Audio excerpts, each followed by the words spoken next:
We're still hauled out in the middle of nowhere. And I mean the middle of nowhere, perched on the edge of a sunken volcano. This is the state of our bedroom currently. There's no mechanic, no electrician, no welder, just me, the boat, and whatever tools I managed to bring. The mission? Get this boat seaworthy enough to splash and sail her with our little family aboard all the way down to New Zealand. That means reassembling Saildrives, repairing rotten bulkheads, and dealing with a blown head gasket. And personally falling apart in the heat while the heat rash sets in. Okay, it's actually dripping sweat. It's hot, it's remote, progress comes one sweaty, grinding step at a time until you snap a bolt and find yourself up shit creek. Stuff needs a little bit of massaging, a little bit of coaxing, a little bit of convincing. First up, we're digging into some rot I found. This is one of those jobs you can't ignore. Deal with it now or face something much bigger down the line. Alright, moment of truth, time to fiberglass up my bulkhead. We got fiberglass, we got acetone, resin, mixing cups, and peel ply. It's always tricky doing it in the tropics, you know, it's hot and stuff just kicks off way faster because of the thermo reaction that happens when you combine these two. The heat that kicks off will kick off even more if it's just in a tub like this. So I'm going to distribute it amongst two of these. Here we go, mix it all up.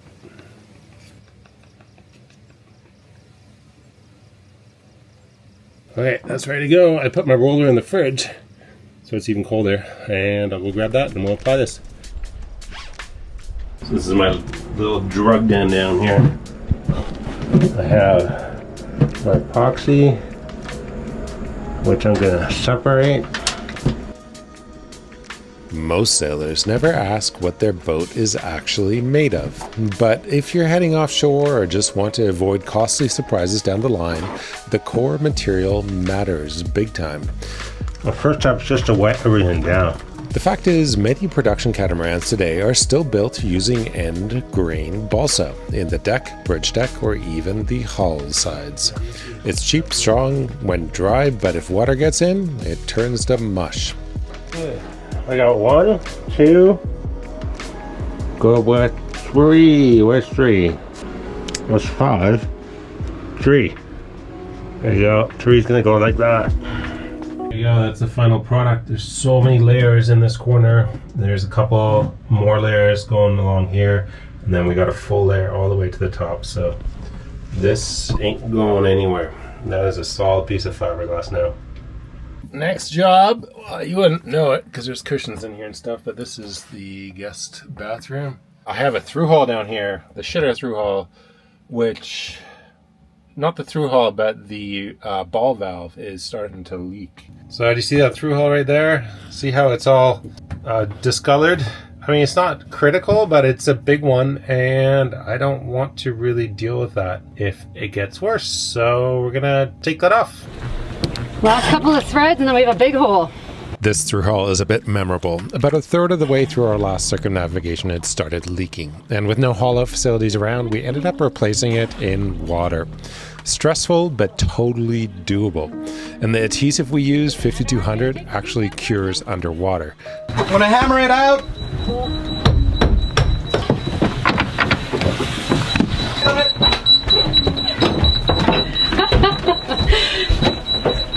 You want to see it? Yeah, let's see it.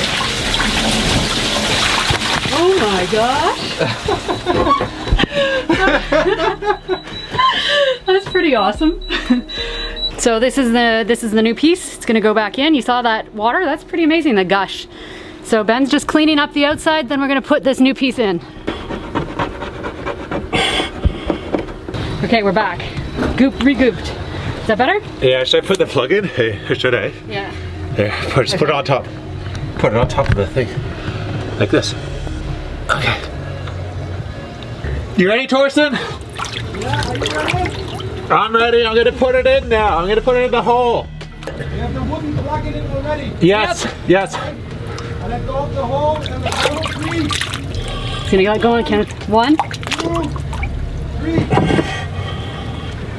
It's mostly not dripping now. The leak on the nut stopped? Do you think we're good then? I think we're good on the nut. How does it look on the outside, Ben? Yeah, that's great. So this Thru-Hull has never leaked since that in-water replacement, but the ball valve is starting to show signs of wear. So it's time for it to go. It's bronze and they just don't last. I find these Thru-Hulls, these ball valves don't last. So I've bought a replacement Marlon ball valve and Thru-Hull. So the way I go about these, cutting off the old ones, is I basically do that. I grind off the outside mushroom. So this weight thing on the other side. Well, right now there's a metal one on the outside of the boat, and I'm going to grind that off after I disconnect the inside bits, the hose, mostly the stinky hose, and then they just fall out. It's a really brute force way to get a Thru-Hull out. The thing is, Thru-Hulls are usually adhered with something like 5200, so you're just not going to get them off.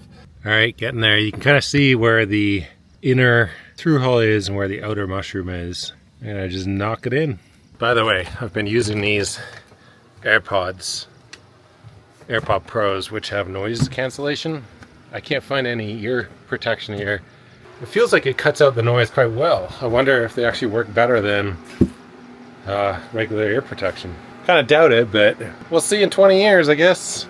What did you say, Ashley? Can't hear you. That was easy. So this is the one that's coming out, and this is the new one that's going in. This is the repair I did in here. So this is normally where the water tank sits. There's the water tank. I've repaired it all nicely. Whoops, I'm sliding. Ugh. So I've repaired it all nicely, and there is a nice coat of what's called Intra Protect on this. It's like an epoxy barrier coat that goes over top of the fiberglass and will never let water back through. And I can slide this water tank back in.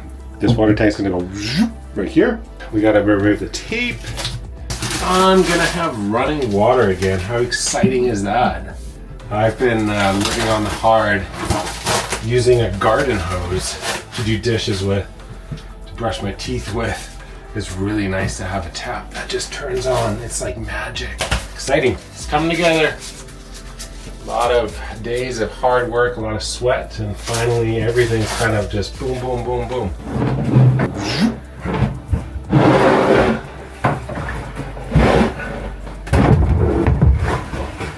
You know what I think it is? It's like there's this trend, and it's been happening for like probably 20 years.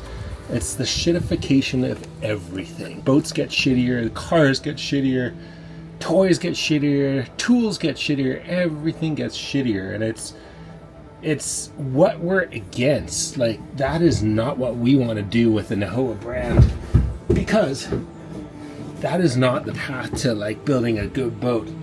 This is such a prime example of shitification. So this is the bottom of the anchor locker, and there's the drain, and a couple inches above that, some genius has drilled a hole through the main bulkhead at the factory. This is how it comes from the factory, and decided that was a good way to do it. Up above, there's the wires for the windlass, and that's a proper Thru-Hull fitting. You don't see this though, that's the thing. You don't see this when you're out here sailing unless you're laying down here in the anchor locker, which you rarely do because it's kind of gross in here most of the time. It's pretty clean right now. It's funny, I've never actually looked up in here.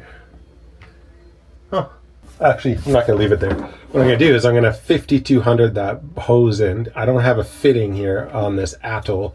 So it's going to be 5200, a lot of 5200, and that thing ain't going to leak till I get to New Zealand. A little bit of shitification that caused me a lot of work. I'm just taking a little break in the shade because, oh, it's hot, but also because it's beautiful and you got to be grateful and take it all in. But if you've ever worked on a boat in the tropics, or you sweat simply as much as I do, you know the physical and mental toll dehydration can take on you. It's significant. And something that I've been doing recently, which has been probably one of the biggest breakthroughs in terms of my mental health, is taking electrolytes. Here's the thing, staying hydrated isn't just about drinking water. If you sweat like me, you're also losing electrolytes, and if you don't replace them, then you're not going to feel right. You get migraines, muscle cramps, brain fog. That's the big one for me. I used to get a lot of brain fog, and since then I've started taking Element. It's spelled LMNT. It's a zero sugar electrolyte drink mix. There's no junk in it, no dyes, no weird fillers, just sodium, potassium, and magnesium in the right ratios. Most of us actually need 2 to 3 times the sodium the government recommends. It's awesome, and whether you're an athlete, you're fasting, you're keto, paleo, or just out here grinding in the sun like me, it's used by everyone from pro athletes, Navy SEALs. And just in time for summer, they've dropped lemonade salt. Salty, tart, ridiculously refreshing, perfect on ice or mixed with iced tea. I've been hammering the stuff one after the other on the hot days in the yard. It hits hard, it hits good, it's awesome.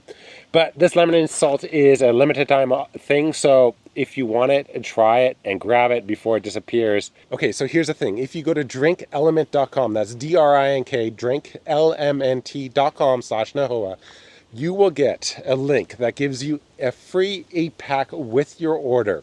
You can try it totally risk-free. If you don't like it, they told me to say this, pass it on to a buddy, and they will give you a free full refund. No questions asked. But fair warning, because they haven't met a single person who didn't reorder. It's that good. It's really that good. And when you're sweating in a boatyard, or if you're just sweating working out, or sweating going for a run, or whatever it may be, you need electrolytes. It's essential. I say this from the bottom of my heart because it has made a world of difference in my mental health. I no longer have the brain fog. I'm happy. I'm productive. I don't say that about everything that we advertise, but this is one of those products that has actually made a big difference in my mental health in my adult life.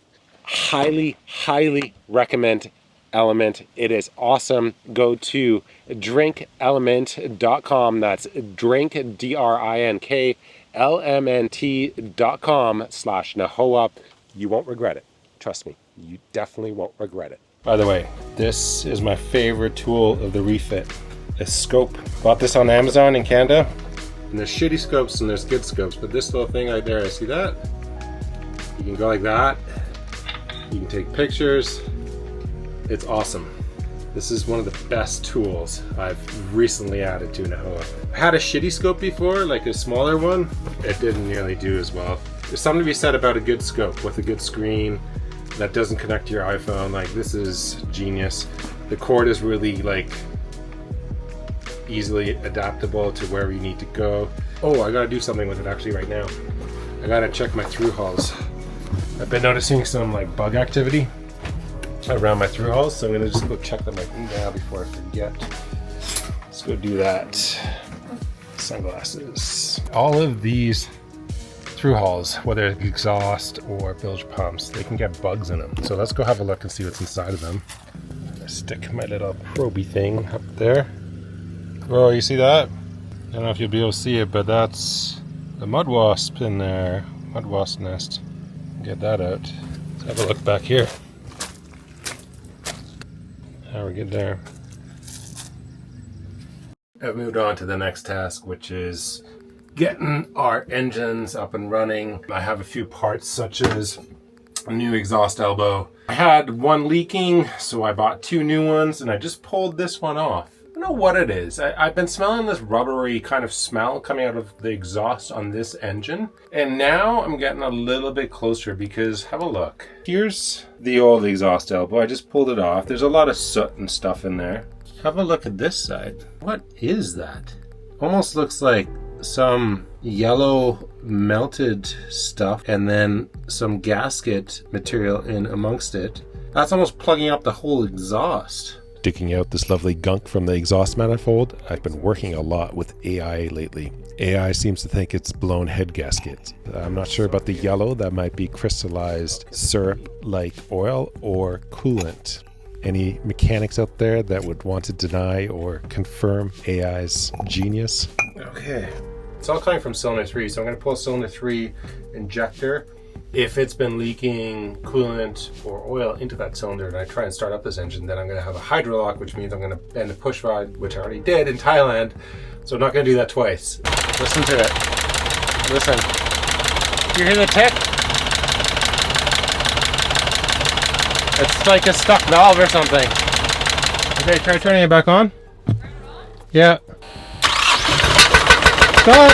Stop! Stop! Turn it off! Turn it off! Actually need a mechanic. I think I might need to call in a mechanic. That's cylinder number 3 injector. I'm probably gonna pull all the injectors so that I can turn over the engine by hand and hand crank it. By pulling the injectors, you release the pressure or the combustion pressure in the combustion chamber. So then it's easy to crank over. And injector 3. All right, I have all 3 injectors out. So now I'm gonna try and crank the engine by hand. Let's see. Basically what I do is I attach a socket to the front of the engine. This right here is the crankshaft. And basically I just make that go around like this. And it's turned over, so that's good. That means it's not hydrolocked. And it means it's not got more serious issues. The head could still be cracked if it got really overheated, which I don't think it did, but it could still be cracked. But this is kind of the hope. And then the idea is to get down to New Zealand and then do a more bigger refit. But we'll see. We'll see if this fixes it. Once I get the head gasket on, might be okay. Hope is always crucial as a boat owner. Sun's setting over the boatyard, and I'm about to jump in the water. But before I do, I just want to give you guys a quick thank you because I'm doing really well mentally, like really well. But my body is, it's a little hivey from the heat, from the fiberglass, from the mosquito bites, no-see-um bites. Yes, life is tough in the yard, but it's okay. Anyways, I don't know where I'm going with this other than saying thank you. Thank you for being there. Thank you for supporting us. Thank you for watching this ridiculous show that we call Sailing Nahoa as we sail around the world. We're gonna keep going. A broken head gasket, a blown head gasket, a partially rotten main bulkhead is not gonna stop us. It's just a little setback. It's fixable, it's repairable. A bit of sweat, a little bit of money, a little bit of forethought in terms of who's bringing in the parts. But damn, an old boat is an old boat, and it takes a lot of work. A new boat sure is going to have teething problems. Mind you, none of the FPBs really had teething problems, even from hull number 1. A new boat built professionally by a reputable yard with the real good people behind it is not going to have teething problems, but boats like Lagoon Leopards are going to have problems, both teething problems and long-term problems, as you saw when they drill holes through the main bulkhead to feed the freshwater tank in a wet locker such as the anchor locker. It just makes you shake your head really hard. Anyways, that's my mission, is to build a better boat. And I'm going to end it there because I'm rambling, and I'm going to go for a swim in the ocean, even though it's almost dark. I don't think there's sharks in the lagoon, and if there are, I don't give a shit. Oh my goodness, that feels good. There's nothing better than end of a day going for a swim in the ocean, letting that fiberglass and gel coat dust wash away, knowing everything will be okay. It's just a boat. It's all fixable. You just gotta stay in the right frame of mind. Stay positive. Positivity might be the most underrated skill there is out there. Things don't always work out the way you think, but you can overcome them. You never know how close you are to success unless you keep trying.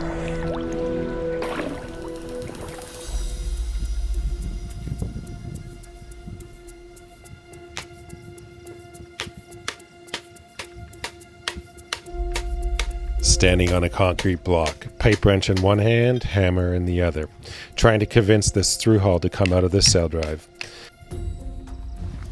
My body hurts, I've got cuts, bruises, everything aches. Some days it's an all-out war. Brute force, busted knuckles, stubborn bolts. Other days I'm applying fiberglass, like ointment, massaging Nahoa's wounds back to life. So far I'm winning, but it's taken everything I've got. So Saildrive shipped with a shutoff valve, but it was notoriously bad for seizing. You can't even close this or open this anymore. So when you get a survey done, they say, well, all Thru-Hulls have to turn off. And this is a Thru-Hull because it feeds raw water into the engine through the Saildrive. I've taken it apart before. I've cleaned the inside plunger, done that like 2 or 3 times, and this time I'm actually going to rip it out and put a new Marlon ball valve in here. How old is this boat? 20 years now, built in 2005. Stuff needs a little bit of massaging, a little bit of coaxing, a little bit of convincing with a sledgehammer and a pipe wrench. Just look at this hammer. See how much beating I've done on this boat? It just goes to show, like, it is, look at, it's all dented and shit. I have done so much damage, not damage, fixed so much stuff on this boat that this hammer is a sign of what I've been through. I mean, it's a privilege to be able to work on a boat. I'm not saying that in a negative way. It's just, it just takes a lot of sweat equity sometimes. A quick clean out of the raw water channels on the inside of the Saildrive, remove all the salt, scale, and buildup from marine growth over 10 years. The wire brush on a drill does wonders. Not glamorous, but it's the kind of detail that keeps things running smoothly.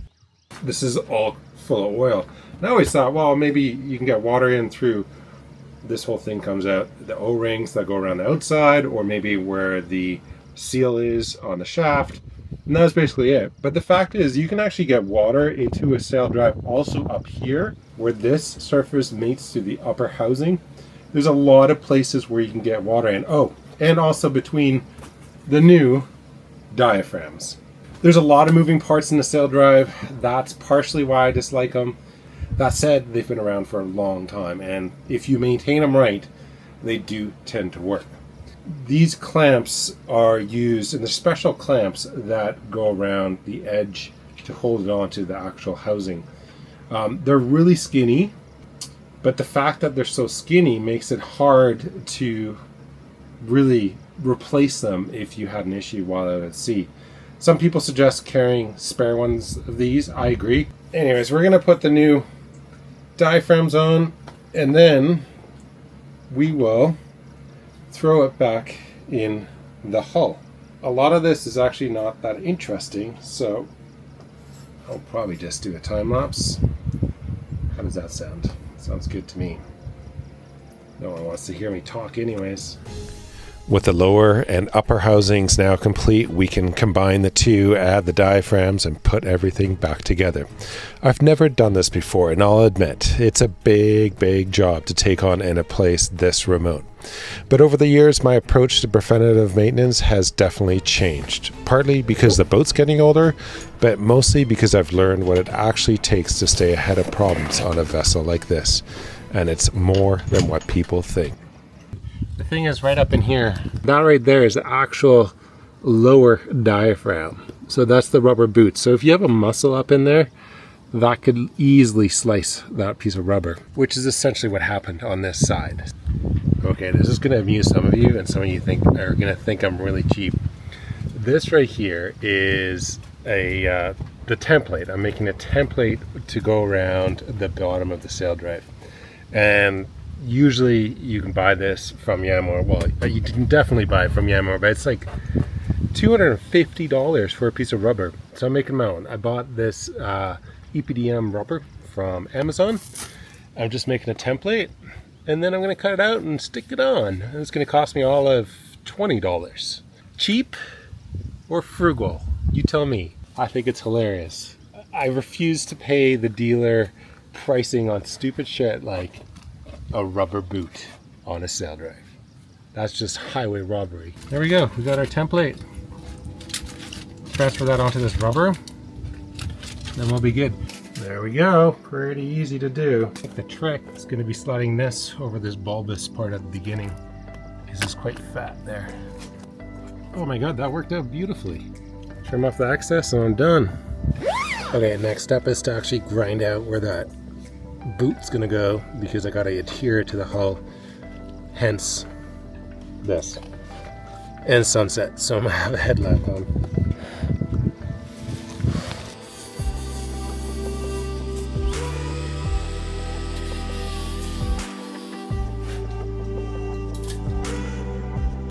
So So I'm just finishing up the Saildrive boots, these things.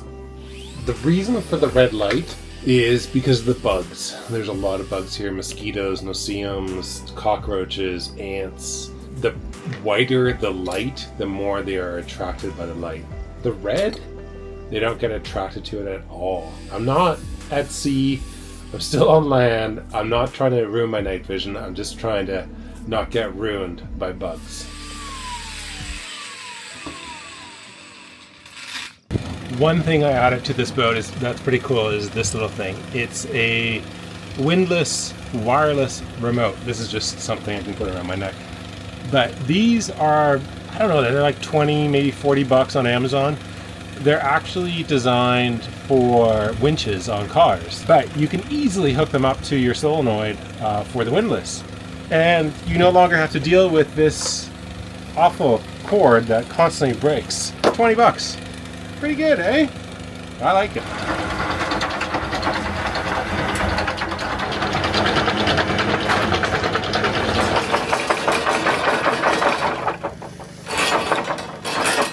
Alright, I don't know what time it is. I think 11 or midnight.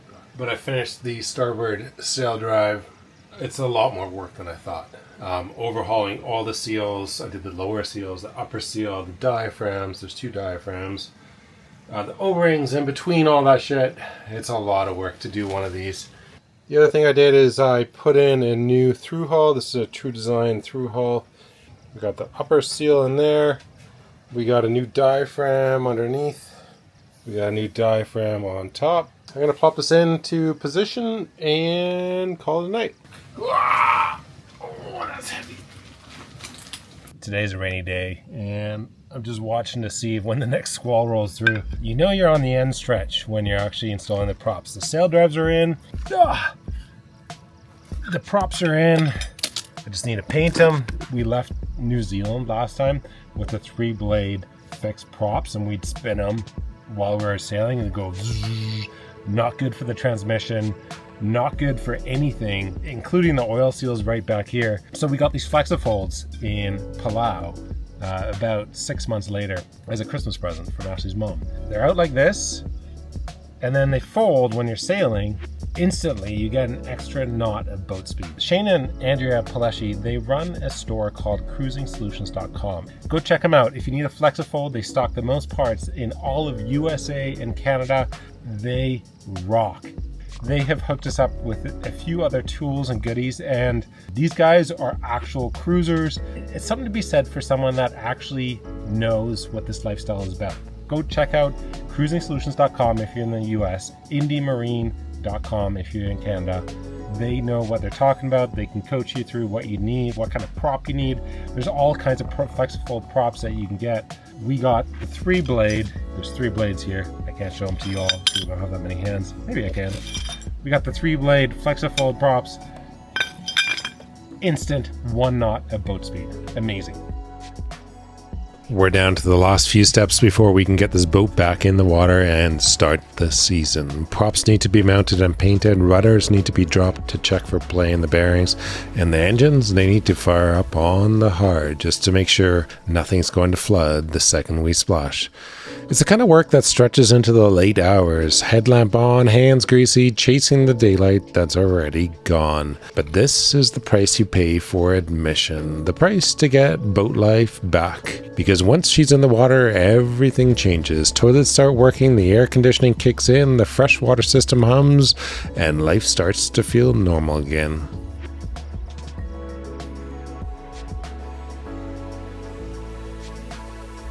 It is launch day. I have sweated bullets every single day. I've developed calluses. My body is sore. Oh my goodness. You know, a deadline with your kids flying in, your wife flying in, sure, speed things up and get things done. But right now I gotta go pay. I gotta go pay the yard. No cash, no splash. I think that's what they sometimes have written on their offices, because some cruisers have in the past obviously splashed and run. Total damage 544,797 French Polynesian francs. That's for 2 months of storage, because I prepaid for storage, plus painting and materials. All right, let's go splash. There's a lot of things to test. The Saildrives obviously might leak, but Thru-Hull, props, transmissions, see how this goes. Really rocking hard, I don't like it. It's scary, it's like not a good, it's not an even launch ramp.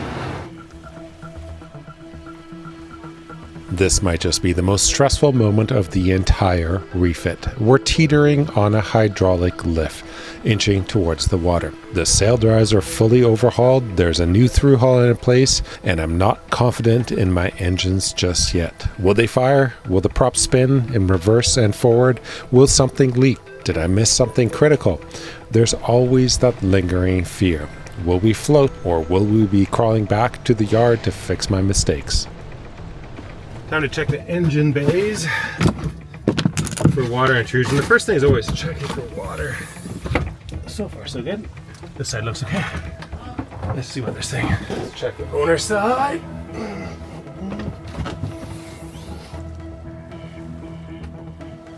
That looks okay. I think it's time to start up the engines and then recheck everything.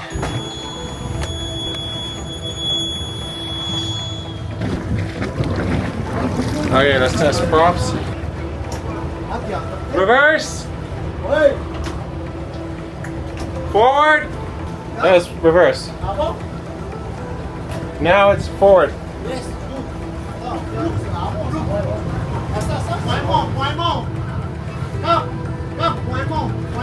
You're there, the props. I have no idea what's going on. They're just yelling. Forward! Yeah. Good? Okay. Now reverse. Okay. Props are good. Alright. No leaks. I got my depth going. And I'm going to back out of here. It's a little tricky. Okay. Thank you. It's a little tight here. I'll show you. I got a bommy right there. We're supposed to go there.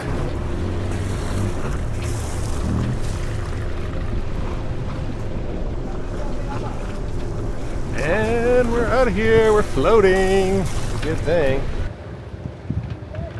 Let's see if I can.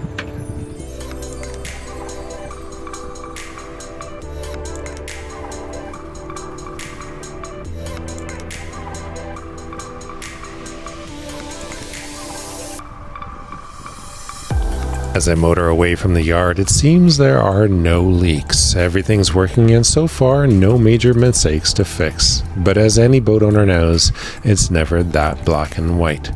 Trust in a vessel is something you build over time, kind of like relationships. It takes rough seas, strain, and distance to test that trust.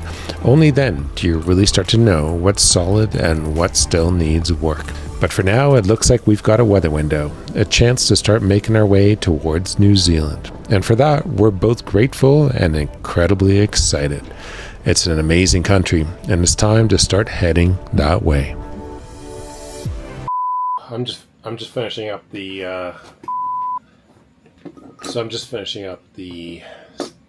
what am I doing? Saildrive boots. So I'm just finishing up the Saildrive boots. The thing is too, when you're working and then you have to film. There we go. This is how you film a YouTube sequence. Okay, and then you do the shot where you just walk past. Do you really want to see rusted bolts? I don't know if that's this channel. Maybe.